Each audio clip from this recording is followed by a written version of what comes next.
Assalamualaikum Ustazah.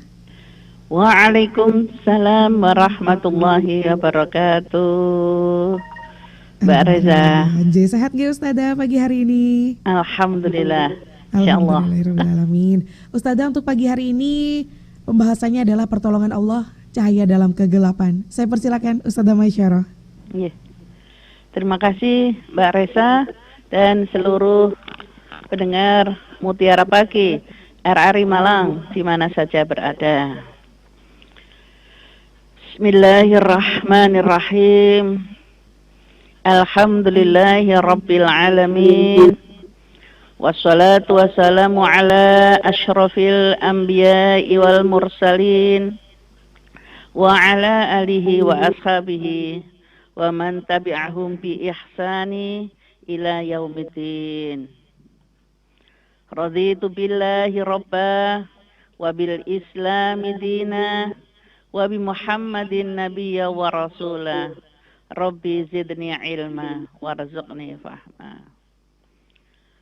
Alhamdulillah, syukur kehadirat Allah Subhanahu wa taala atas segala limpahan nikmat dan karunia yang diberikan kepada kita sampai dengan pagi hari ini. Alhamdulillah di hari terakhir bulan Safar 1446 Hijriah 3 September 2024. Begitu banyak yang kita terima nikmat dari Allah Subhanahu wa taala, terutama nikmat iman, indahnya berislam, dan semoga para pendengar dalam keadaan sehat walafiat. Kalau toh ada yang diuji dengan sakit, semoga tetap beristighfar, mohon ampun pada Allah dengan kesabaran, fa insyaallah sakit itu akan menjadi penghapus dosa dan kesalahan kita. Salawat salam senantiasa terlimpah kepada junjungan kita Rasulullah Muhammad sallallahu alaihi wasallam yang telah menuntun kita dari gelapnya kejahilian menuju jalan terang, menuju keridhaan Allah, yang mana kita senantiasa istiqomah menjalankan syariat dan sunnah, fa insyaallah itulah nanti yang akan mendapatkan syafaat yaumul kiamah nanti.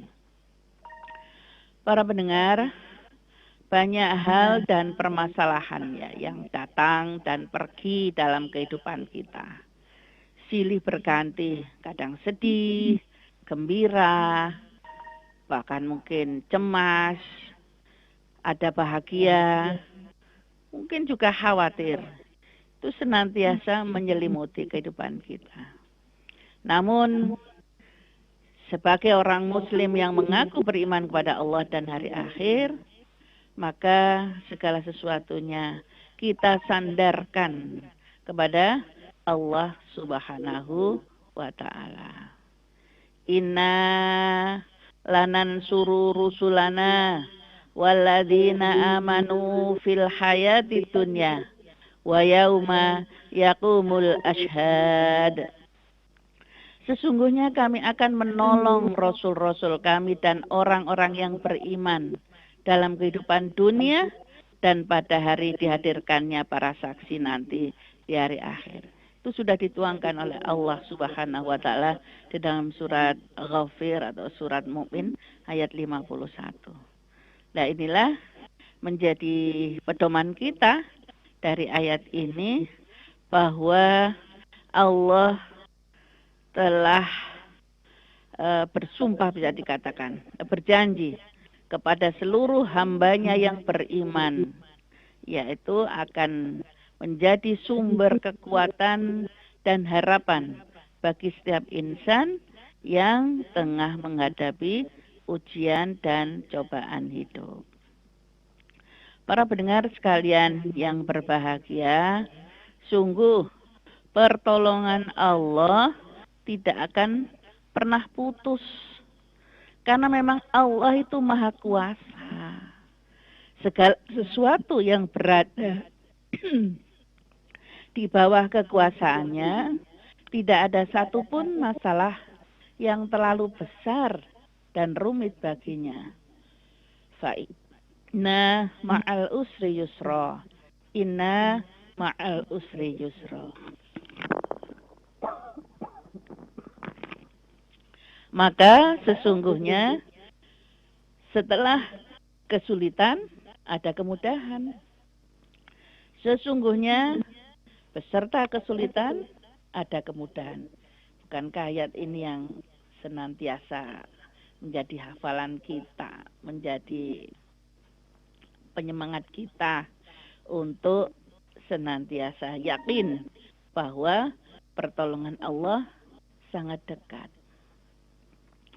Dan karena Allah Maha Pengasih dan Maha Penyayang, Allah selalu memberikan apa yang terbaik bagi hambanya. Walaupun kadang seorang hamba itu menyadari bahwa ini tidak diharapkan, tapi itulah yang terbaik dari Allah Subhanahu wa Ta'ala. Kutiba alaikumul qitalu wa huwa kurhul lakum. Wa asa an takrahu syai'an wa huwa khairul lakum. Wa asa an tuhibbu syai'an wa huwa syarrul lakum. Wallahu ya'lamu wa antum la ta'lamun. Diwajibkan atas kamu berperang, padahal kamu benci. Boleh jadi yang kamu membenci sesuatu, padahal itu baik bagimu. Dan boleh jadi kamu menyukai sesuatu, padahal itu buruk bagimu. Allah mengetahui, sedang kamu tidak mengetahui. Para pendengar sekalian, Innallaha ala kulli syai'in qadir. Allah yang maha mengetahui segala sesuatu, yang mengetahui apa saja yang terlihat dan yang tersembunyi. Karena itu, ya memang cukuplah Allah sebagai penduduk kita. Wa tawakkal 'ala Allah wa kafa billahi wakila. Maka marilah kita perhatikan bagaimana Allah banyak sekali memberikan kisah-kisah para nabi-nabi yang terdahulu adalah menggambarkan pertolongan Allah itu sungguh senantiasa diberikannya. Kita lihat yang pertama ya, tentang Nabi Yusuf ya. Walaupun dijual sebagai budak, kemudian dipenjara, bahkan tertuduh berbuat zina, namun Allah memberikan jalan keluar bagi Nabi Yusuf. Salah satunya adalah penjara. Dengan itu lebih tenang. Akhirnya suatu saat toh berhasil menjadi kepala negara. Demikian juga Nabi Musa, ya, terusir dari negaranya, ya, karena telah membunuh salah seorang dari kaum Mesir. Kemudian menghadapi begitu kejamnya Fir'aun. Tetapi Allah membantunya dan mengabulkan apapun yang diminta oleh umatnya. Sehingga sampai yang sangat luar biasa dalam sejarah. Sehingga untuk bisa mengeluarkan kaum Bani Israel dari cengkeraman Fir'aun itu sampai laut dibelah, yang merupakan kisah yang luar biasa. Ya. Demikian juga Nabi Ibrahim alaihissalam, ya, diuji juga untuk menyembelih putranya. Namun Allah menggantinya dengan seekor kambing, menunjukkan bahwa besarnya kecintaan Allah kepada beliau. Dan yang tidak kalah pentingnya adalah Nabi kita Rasulullah Muhammad sallallahu alaihi wasallam yang terselamatkan dari kejaran kaum kafir Quraisy itu ya, yang saat masuk ke dalam gua, tetapi di saat mereka sudah di depan gua itu tidak akan masuk, terhalang. Allah menyuruh laba-laba untuk bersarang dan burung yang mengeram di sana yang seolah tidak berpenghuni gua itu. Nah, para pendengar sekalian yang berbahagia, maka supaya kita mendapatkan pertolongan Allah Subhanahu wa taala, tentu saja kita yang pertama betul-betul iman kita harus kuat pada Allah Subhanahu wa taala. Dengan keyakinan yang menancap di dalam hati, ya, agar tidak mencari ilah, bahkan mencampur adukkan dengan selain Allah Subhanahu wa taala, itulah kunci utama untuk mendapatkan pertolongannya. Sudah menjadi janji Allah Subhanahu wa taala. Dalam keadaan apapun, Allah berfirman, ya ayyuhalladzina amanu in tansurullaha yansurkum wa yutsabbit aqdamak. Wahai orang-orang yang beriman, jika kamu menolong agama Allah, niscaya Allah akan menolongmu dan meneguhkan kedudukanmu. Yang tertera di surat Muhammad ayat 7. Dan demikian juga, kalau sudah beriman dengan keyakinan yang kuat, maka diikuti ketakwaannya. Nah, dalam koridor bertakwa kepada Allah, tentu saja harus bisa menjauhi segala larangannya dan melaksanakan segala perintahnya. Wadhkuruni adzkurkum washkuruli wala takfurun. Maka ingatlah kepadaku, kata Allah. Di mana saja kamu berada itu harus ingat. Maka Allah pun, aku pun akan ingat kepadamu, kata Allah. Bersyukurlah kepadaku. Jangan ingkar kepadaku. Dan siapapun yang akan tetap bersabar dan berdoa untuk menghadapi segala ujian dan cobaan dalam keadaan apapun, Allah akan memberikan pertolongannya. Dengan apa? Salah satunya adalah dengan sholat. Ya ayyuhalladzina amanu sta'inu bis sabri wassalah. Innallaha ma'as sabirin. Wahai orang-orang yang beriman, mohonlah pertolongan kepada Allah dengan sabar dan sholat. Inilah senjata yang luar biasa. Insya Allah kita fahami bersama. Ini adalah reminder saja, tetapi karena memang sulit bagi walaupun orang yang mau beriman kepada Allah, tantangannya sangat besar ini, maka tetap dengan senjata sabar dan sholat tadi, juga harus tak henti-hentinya berdoa kepada Allah.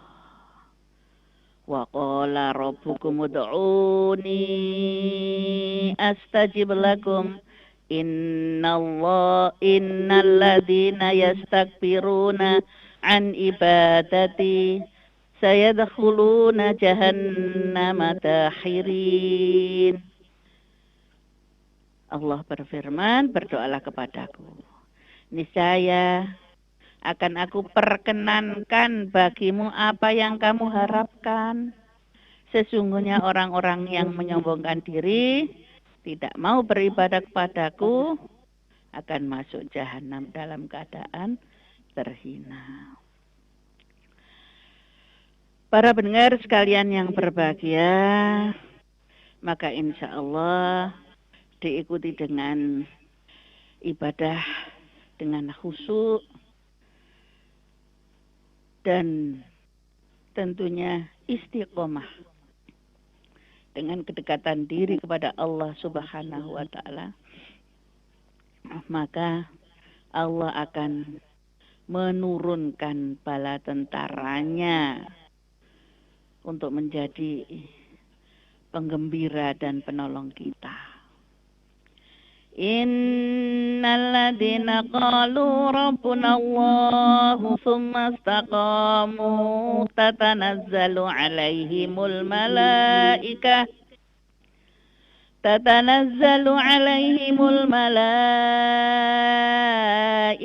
alla takhafu wa la tahzanu wa abshiru bil jannati allati kuntum tu'adun. Sesungguhnya orang-orang yang berkata Tuhan kami adalah Allah, kemudian tetap dalam pendiriannya, istiqomah, akan turun malaikat-malaikat kepada mereka seraya berkata, janganlah kamu takut dan bersedih hati, serta bergembiralah dengan memperoleh surga yang telah dijanjikan kepadamu. Maka itulah para pendengar sekalian yang berbahagia, sungguh pertolongan Allah Subhanahu wa taala adalah anugerah yang tak ternilai bagi setiap hambanya. Dengan cara tadi beriman, bertakwa, bersabar, berdoa, dan beribadah, kita akan yakin, yakin-yakinnya Allah selalu memberikan pertolongan pada saat kita membutuhkan. Sekali lagi, jangan sampai berputus asa dari rahmat Allah Subhanahu wa taala. Sesungguhnya Allah mengampuni segala dosa. Qul ya ibadiyalladzina asrafu ala anfusihim la taqnatu mir rahmatillah. Innallaha yaghfiru dzunuba jami'a. Innahu huwal ghafurur rahim.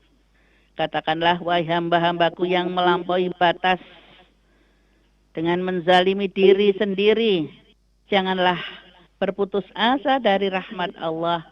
Sesungguhnya Allah mengampuni dosa semuanya. Sesungguhnya Dialah yang Maha Pengampun lagi Maha Penyayang. Para pendengar sekalian yang berbahagia, sekali lagi yang terakhir, siapapun yang senantiasa tetap bertawakal kepada Allah, Allah akan mencukupkan keperluannya. Wa may yattaqillah yaj'al lahu makhraja wa yarzuqhu min haitsu la yahtasib. Wa may yatawakkal 'alallahi fahuwa hasbuh. Innallaha balighu amrihi. Qad ja'alallahu likulli syai'in qadara. Barang siapa bertawakal pada Allah akan memberikan jalan keluar dan menganugerahkan kepadanya rezeki dari arah yang tiada diduga. Siapa yang bertawakal kepada Allah, niscaya Allah. Begitu Mbak Resa. Siap, Ustadzah Maisyaro. Masya Allah sekali yang telah disampaikan oleh Ustadzah Maisyaro. Kami undang Anda saudara untuk langsung berdiskusi bersama Ustadzah Maisyaro. Silakan di line telepon kami 495850 dan juga di WhatsApp 081555600915. Ustadzah, saya mohon izin bertanya terkait tentang sabar dan sholat, Ustadzah. Ini apakah ada rahasia begitu yang Allah berikan dalam kalimat sabar dan sholat? Kenapa sabar lebih dahulu kemudian sholat, Ustadzah? Iya, karena kalau tidak sabar pun, maka sholatnya akan menjadi hanya sekedar menggugurkan kewajiban. Kita lihat bahwa kebanyakan dari kita, walaupun mengatakan sudah inna sholati wa nusuki wa mahyaya wa mati, kadang-kadang ya banyak sekali, mungkin dari kita juga tidak terasa, ya mungkin hanya syukur, oh sudah waktunya sih, sudah. Tetapi belum merasakan bahwa ini adalah penolong kita, yang kita syukuri dari apa yang diberikan oleh Allah kepada kita. Makanya dengan yang sudah terbiasa bersabar, Ya, latihannya itu setidaknya kan antri di mana-mana. Ya, nah inilah latihannya seperti itu. Kemudian juga eh, menerima apapun ketentuan dari Allah Subhanahu wa taala senantiasa alhamdulillah. Diikuti kalau hilang dah enak innalillahi wa inna ilaihi rajiun. Baik. Jadi sehingga nanti dengan yang sudah terbiasa punya jiwa sabar ini, maka betul-betul sholatnya ditegakkan, bukan hanya sekedar mengerjakan wis lega kuwi sholat, ya. Seperti bukan merupakan kebutuhan bagi seorang hamba yang harus dekat dengan Sang Khalik, yaitu Allah Subhanahu wa taala. Siap, Begitu. Ustadzah. Matur nuwun sekali penjelasannya, Ustadzah. Di line telepon sudah ada yang bergabung. Assalamualaikum. Waalaikumsalam warahmatullahi wabarakatuh. Pak Rohman, sehat? Alhamdulillah enggak sehat. Monggo, silakan Pak Rohman. Assalamualaikum Ustazah. Waalaikumsalam warahmatullahi wabarakatuh. Iya. Begini saya, misalnya ada orang di sekitar situ banyak non-muslimnya.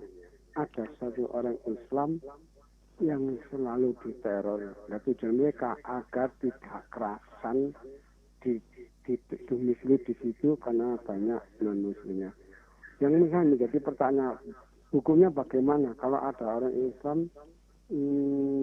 pindah karena nggak kuat teroran dari orang lain, itu hukumnya gimana? Yang kalau pikirannya kan akhirnya kan tidak bisa mendakwahkan Islam. Islam kan harus didakwahkan dimanapun tepat. Nah, itu yang menjadi pertanyaan, hukumnya bagaimana bila ada orang Islam yang putus asa akhirnya pindah dari kampung yang kebanyakan non-muslim karena banyak teror-teror dari mereka. Saya mohon penjelasannya. Assalamualaikum warahmatullahi wabarakatuh. Waalaikumsalam warahmatullahi wabarakatuh. Sampun langsung? Langsung Ustazah, monggo Ya. ditanggapi. Ini Pak Pak Rohman. Rohman di Sukun. Ya, jadi kalau memang di suatu tempat terus malah kita tidak bisa meneguhkan keyakinan kita, ibadah kita malah terganggu, maka kan memang Rasulullah dulu menyontohkan, disuruh wajahadu fi sabilillah wa anfusikum, ya, dengan jiwa dan juga harta kita. Dan itu lebih baik, ya. Bukan berarti kemudian wah gak iso didakwah ini. Ya, karena memang pada hakikatnya kalau sudah menjadi musuh Allah Subhanahu wa taala, mereka bersatu padu. Nah, mereka itu adalah sudah khatamallahu ala qulubihim wa ala sam'ihim wa ala absharihim ghisawah, ya. Karena sudah terkunci hati mereka, pendengaran, pandangannya tertutup atau kegelapannya sudah meliputi dirinya. Karena itu kita pindah seperti itu, mencari di tempat yang lain yang akan mungkin nanti kalau memang ingin berdakwah akan bisa di tempat yang lain yang lebih baik, ya. Malah itu lebih baik, Pak, kalau kemudian daripada kemudian kita tidak bisa melaksanakan ibadah dengan baik, ya, malah menjadi rusak nanti. Boleh-boleh jadi kalau tidak kuat malah bersama mereka. Ta'udzubillah min dzalik. Ngaten nggih. Siap Ustazah. Di WhatsApp sudah banyak sekali yang bergabung Ustazah. Saya bacakan terlebih dahulu dari Pak Rofik di Bulu Lawang. Assalamualaikum, mau tanya di luar tema sholat tahajud belum selesai masih tahiyat, sudah adzan subuh, bagaimana hukumnya? Ya sudah selesai, ya sampai salam saja, jangan diputus, ya.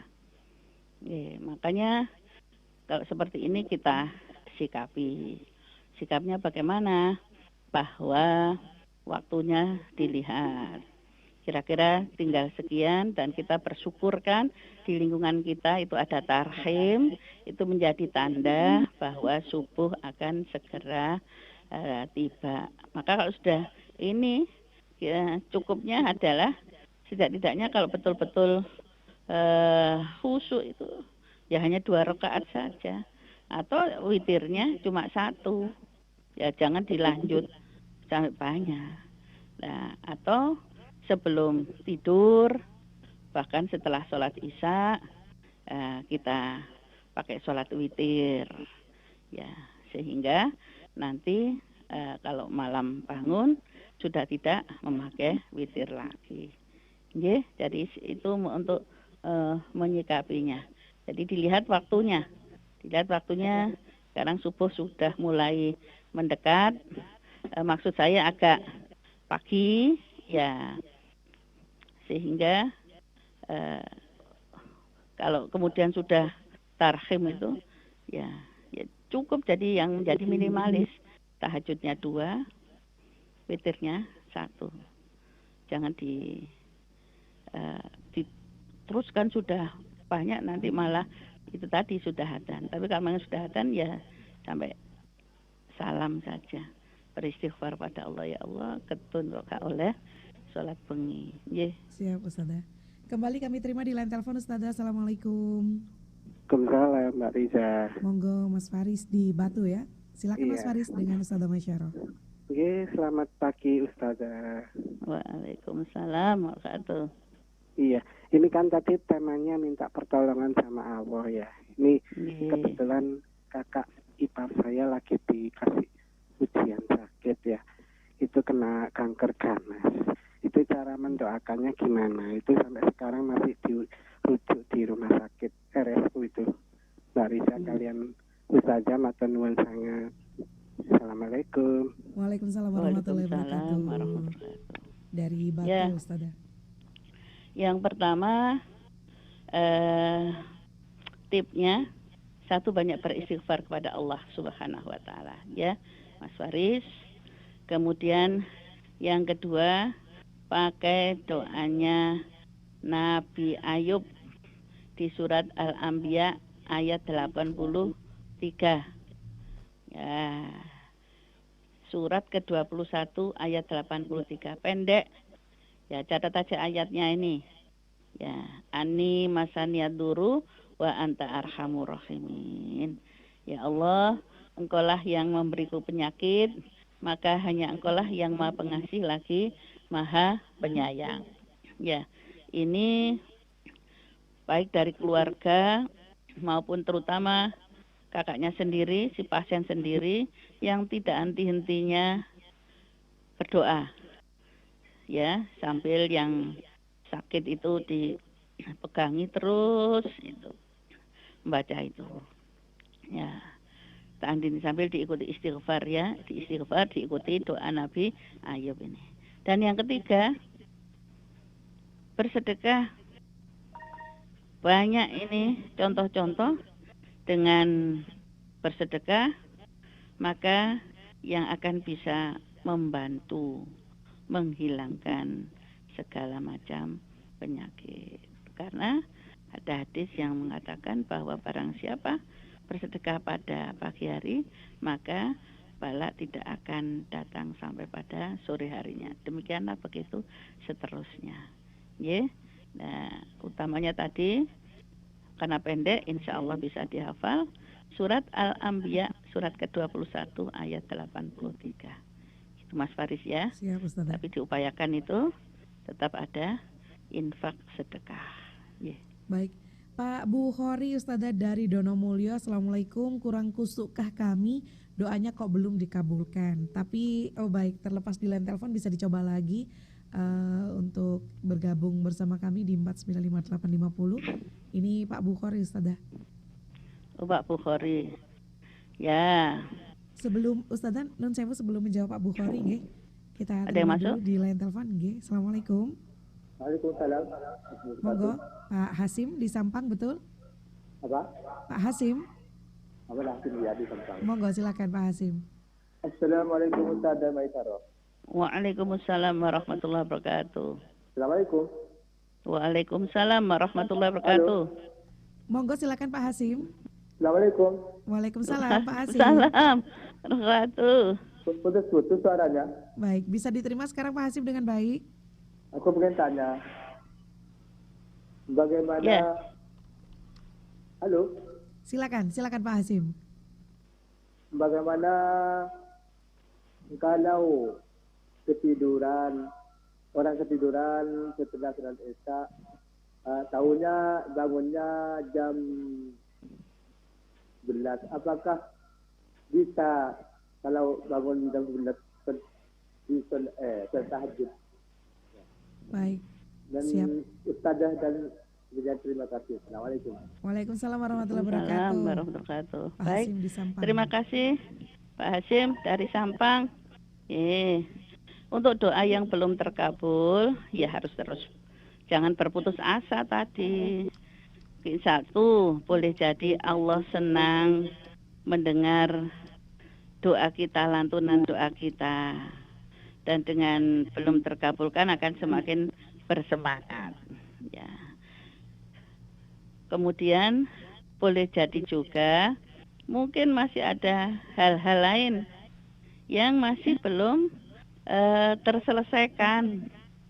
Ya, dalam hal kebersihan jiwa. Kemudian ada hal-hal yang masih terkotori masuk ke dalam tubuh kita. Masih banyak barang-barang yang tidak terasa.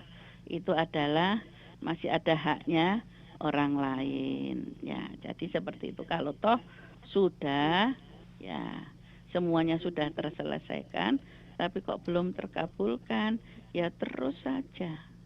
Nabi Ayub saja doa itu sampai 7 tahun, ya mohon pada Allah, tidak pernah putus dan tidak pernah kesal, tidak pernah bosan. Seperti itu nggih Pak Bukhari, ya. Pak Hasim, bahwa pada hakikatnya malam itu kan terbagi dalam 3 bagian. Sepertiga malam pertama, sepertiga malam kedua, sepertiga malam yang terakhir. Sepertiga malam pertama Isya sampai jam 11 malam. Sepertiga yang kedua jam 11 sampai jam 2 di akhir sepertiga malam yang pertama. Begitu Pak Hasim. Siap Ustazah. Di WhatsApp masih banyak sekali yang bergabung Ustazah dari nomor akhir 6678. Ada tetangga sakit agak parah. Saya sudah menjenguknya ke rumah tapi suami tidak mau diajak menjenguk tetangga yang sakit. Bagaimana cara memberi pengertian kepada suami supaya mau menjenguk tetangga tersebut? Oh ya, itu tentang hati ada apa ya. Ya dengan pelan-pelan jenengan sesuk sakit atau bagaimana kita kesulitan juga kan harus ingat tetangga. Kita lihat Mas sebagai ibrah, melihat orang sakit itu kita menjadi ibrah kita. Nanti akan menjadikan berakhir husnul khotimah atau su'ul khotimah.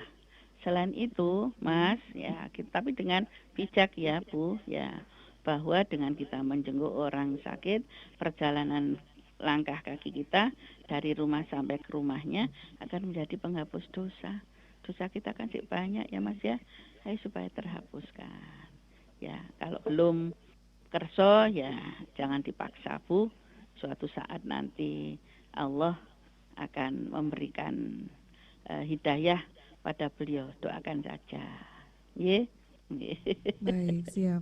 Dari Porong ada Mas Arwidi. Assalamualaikum Ustazah, apakah isti'raj ini juga berlaku buat non-muslim? Matur nuwun Ustazah. Monggo Ustazah.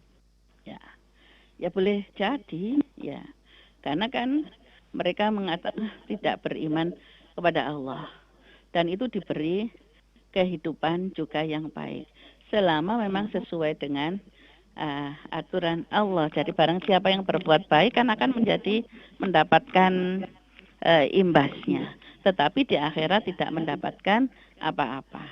Nah ini juga menjadi pelajaran bagi kita kadang-kadang yang tidak beriman pada Allah dienak-enakkan sama Allah, diberi kelebihan. Nah itu pada hakikatnya dia hanya mendapatkan di dunia saja. Nanti di akhirat coto tidak mendapatkan apa-apa. Ya itu namanya istidrat yang tidak mereka sadari. Mereka mengatakan, loh saya benar kan? Lihat hidup saya enak. Nah, padahal ya dia hanya bisa mendapatkan di dunia saja, tetapi nanti di akhirat they have nothing, ya tidak dapat apa-apa. Nggih leres Mas apa Bu Arwidi, ya itu yang tidak mereka sadari istidrat itu ya. Siap Ustazah. Ada Ibu Wati yang sudah bergabung. Assalamualaikum Ustazah. Saya merasa bahwa ketakwaan saya segini aja dari dulu nggak ada kemajuan. Kayaknya hanya sekedar melakukan kewajiban. Bagaimana caranya selalu menghadirkan Allah di hati kita Ustazah? Masya Allah. Monggo. Ya, sering lihat orang yang upayakan datang di sakaratul maut pun dia ya, dan menjenguk orang yang sakit. Ya, dan kemudian ikutlah saat melayat, ikutlah sholat jenazah. Ngan akan bisa lihat ternyata guru ngono tok ya, siapapun orangnya akan terbujur kaku tidak membawa apapun. Lah dengan melihat itu sehingga akan tergugah hati kita. Terus apa ya bekal kita? Kalau tidak punya apa-apa, begitu malam pertama di alam kubur, luar biasa. Akhirnya kita tidak punya bekal, sungguh kita mumur ya. Nah, dengan melihat itu termasuk menengi orang yang sakit. Orang sakit itu ada yang ngersuluh terus, ada yang zikir ya, dan ini menjadi ibrah bagi kita. Itulah yang bisa mengantarkan keduanya menjadi husnul khotimah atau su'ul khotimah. Saya kira itu Bu Wati. Dengan melihat orang-orang yang keadaannya parah, termasuk juga keadaannya walaupun tidak sakit dalam kondisinya sangat tidak baik, kita jadikan ibrah sehingga kita akan bisa tandang istilahnya, berazam, caket untuk bisa berbuat lebih baik, beribadah lebih baik kepada Allah Subhanahu wa taala. Nggih, monggo segera dilakukan. Nggih. Baik, alhamdulillah Ustazah Masyarah kita sudah ada di penghujung acara pagi hari ini Ustazah Masyarah. Untuk penutupnya, monggo Ustazah. Nggih, sembah nuwun Mbak Reza atas kebersamaannya. Terima kasih banyak kepada para pendengar sekalian.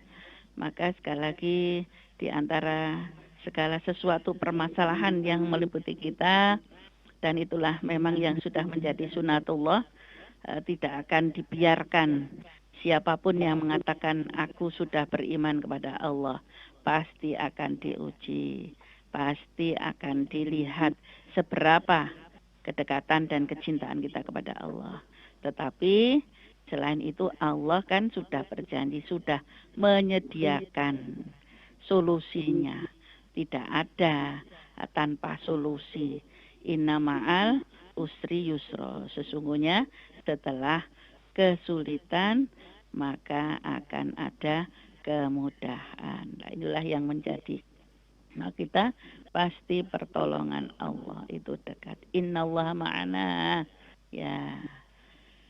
Alhamdulillah, semoga yang maksud saya yang kami sampaikan akan bisa memberi semangat pada kita semua, terutama diri saya sendiri, bahwa pertolongan Allah senantiasa dekat. Maka jangan mudah berputus asa. Mohon maaf atas segala kefakiran ilmu. Semoga semuanya dalam ampunan dan rahmat Allah Subhanahu wa taala, agar kita bisa berakhir husnul khotimah. Subhanakallahumma wa bihamdika asyhadu an la ilaha illa anta astaghfiruka wa atubu ilaih. Nasru minallah wa fathun qarib wa basyiril mu'minin. Assalamualaikum warahmatullahi wabarakatuh. Waalaikumsalam warahmatullahi wabarakatuh. Jazakillah khairan katsiran Ustazah Hajah Masyarah SPD yang telah membersamai kita dalam Mutiara Pagi ini.